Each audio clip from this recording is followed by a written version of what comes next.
Well, this one could be interesting. Xbox, Twitter, Uber, Postmates, Netflix, MoviePass, Google, Facebook, eBay, DoorDash, Apple, Amazon, Airbnb, The Apptrepreneur. Hey everyone, this is Kevin the Apptrepreneur. If this is your first time here and you happen to like this video, well, welcome to the channel.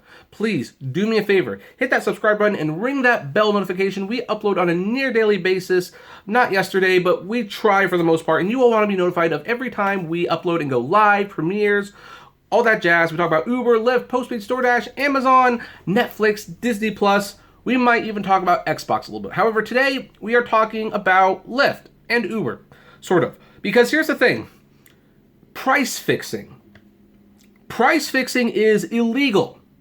It is illegal for a very good reason. It is anti-competitive. It is not fair. And throughout the last year and a half or so, there has been it's been kind of like an open secret that Lyft and Uber kind of price fix. They kind of do when you really stop and think about it. When Uber does one thing, Lyft matches them. And way back when Lyft did something, Uber matched them. They have been in a price war that could very easily be considered price fixing, considering the fact that they are a duopoly. And one of the Lyft's, who was it? Let me look at this. One of the employees at Lyft, we'll figure out exactly when we go back to this article, the name's escaping right now, actually kind of made a comment that if that doesn't sound like price fixing, it sounds an awful lot like Lyft is flirting with the idea of price fixing. However, before we talk about that, let me talk about my sponsor, gigworker.com. Gigworker.com is a company that provides a lot of valuable information to drivers such yourself, getting started, hints, tips, how to maximize your profit. And they also do research on behalf of drivers and give that information to the media so the media may know how unhappy, or in some cases how happy, you are as Uber and Lyft drivers. And right now they need your help. They're doing their annual survey and they want you to give them responses and they want to pay you for that information. So there is a link below. It will take 5 minutes of your time, maybe 6 or 7 at the absolute most. And you do that survey and you provide an Uber screenshot of your rides last week and a valid PayPal email address, and you'll get paid on Saturday with everyone else as you take the survey. It only takes 5 minutes of your time and it's well worth it. So like I said, Uber and Lyft price fixing is kind of an open secret. We all sense they do it, we just can't actually prove it. What's interesting is this article by The Motley Fool. This website, for those of you who are not aware, is primarily an analyst trading website. They're the ones who will analyze companies, their potential growth, potential profits, whether or not the company is in good financial standing, and they will give you advice on whether or not you should buy, sell, or hold. Stock terms, so buy and sell are pretty obvious. Hold is when you have it, but you hold it. You don't do anything with it. And they had this interesting headline: Are Lyft and Uber flirting with illegal price fixing? And it was Lyft CEO Logan Green. Why did I forget that? Dawns on me, I haven't talked about him in a while. They wrote this article, and this is actually kind of fascinating. So, price fixing is an agreement written verbal or inferred from conduct among competitors that raises, lowers, or stabilizes prices or competitive terms according to the Federal Trade Commission's definition of the illegal business practice. Generally, the antitrust laws require that each company establish prices and other terms on its own without agreeing with a competitor. Well, the nuances of antitrust law are beyond the scope of this article and my analysts, just to let you know. I noted last month that there's a fine line between all companies and a sector recognizing the error of their ways and adjusting fares accordingly, and price fixing, which is an illegal form of market collusion. As the rideshare market continues to rationalize, i.e. raise prices to sustain levels, Uber and Lyft are seeing how close they can get to that line. Saying the quiet part loud. At the Credit Suisse Tech Conference earlier this month, Lyft CEO Logan Green sat down with analyst Stephen Ju to chat about a wide range of topics around the ride-sharing industry. Discussing Lyft's path to profitability, Green expectedly broached the issue of market rationalization. Green's conclusion includes some language that regulators could potentially find questionable, and the emphasis is added. So these bold parts, which I will emphasize in accordance with how this has been written, is what the author of the article felt was worth emphasizing. And having read the article, I agree. I might emphasize something extra on my own, though. There's also been a sort of general rationality of the market. So we took a little bit of risk for the first time and led the market into small, modest price increases over the last couple quarters. I think that's been very healthy for the market. We've seen that matched by the competition. On the other side, we sort of attempted to do the same thing in terms of couponing and lead in creating a more rational market. We have not seen that match. So we're going to change our stance and we'll sort of revert to a match and follow position. That's probably the most important part. So I think in terms of some of the future sales and marketing leverage, it's really dependent now on what the competition does. But I think broadly speaking, there's no reason we shouldn't see the sort of continued march to rationality in the market. No. This is not how this works. This is not how this works. Okay, so here's the thing. And by the way, before I will say, the U.S. ride-sharing industry is a duopoly between Uber and Lyft. The article very clearly states that, which I appreciate. But here's the thing. You have two companies. I know you have other companies out there like Buyer. I think someone turned me to something called Buyer today. It's very, I don't know, new rideshare company. And of course, Trip is out there. I guess they launched the driver app in New York.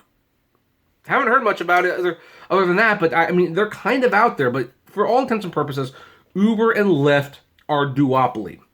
And we've known this for a long time.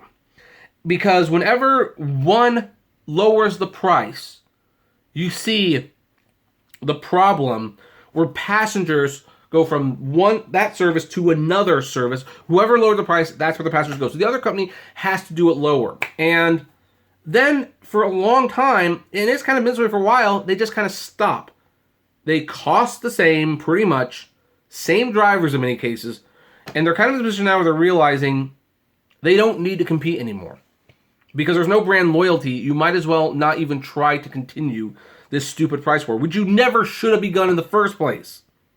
But now you have like an extra thing, because you know there's really no more competing in this regard. Guess what? You can now raise the price a little bit. The other company might keep it low for a week, but they'll raise the price too. They will, because what other choice is there? They're both losing money. And as long as they're not doing it egregiously so, like if one person doesn't hold too long, then the other is free to raise the price. Now, if one of them raises the price and the other one decides after a couple weeks to hold the price, the first company that raised that price, they will lower their price in return. That's how this works. This is how duopolies work. But here's the thing. You have the CEO of Lyft openly saying that they're going to change their stance. They will revert to a match and follow position, and it's really dependent on what the competition does. That sounds an awful lot like price fixing, and he's openly talking about it. Now, he didn't say that they're actually price fixing. He didn't say that he got into a room with Dara Khosrowshahi and said this is how it's going to work. It's just kind of how it is working right now. But the bottom line is the fact that you are very aware of what you're doing and you've actually stated that you will tweak your strategy to match those price increases.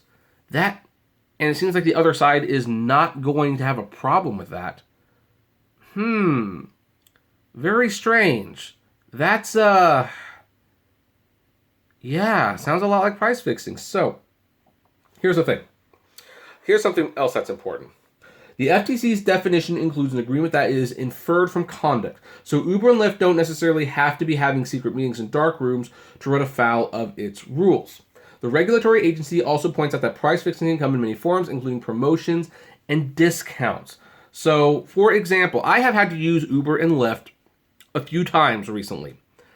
And I've been noticing that when one has a promotion, a couple days later, the other company will have that same promotion, the exact same promotion, and run it just as long. I mean, it's interesting. I mean, there's usually like a little difference. Like, I think Uber offered me 25% off 5 rides, and Lyft offered me 25% off my next 10. So there was a slight variation there, but it's the same deal. It is the absolute same deal. I don't understand it. Unless they're just fixing the prices.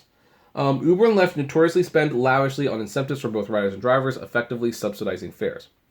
There are a couple notable exceptions. Uber and Lyft may be in the clear if they have a legitimate justification for price changes.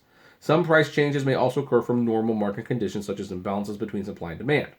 It's become abundantly clear that the unit economics of ride-sharing are atrocious, and prices need to rise if either company is going to stop incinerating cash.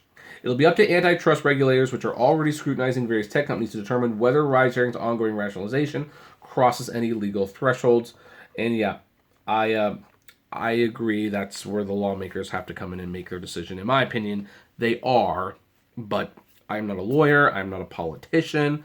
I'm just a little fat guy on YouTube complaining about these things, wearing a Batman Santa hat, complete with its own cape, because I love my wife and I want to be in the festive spirit for her.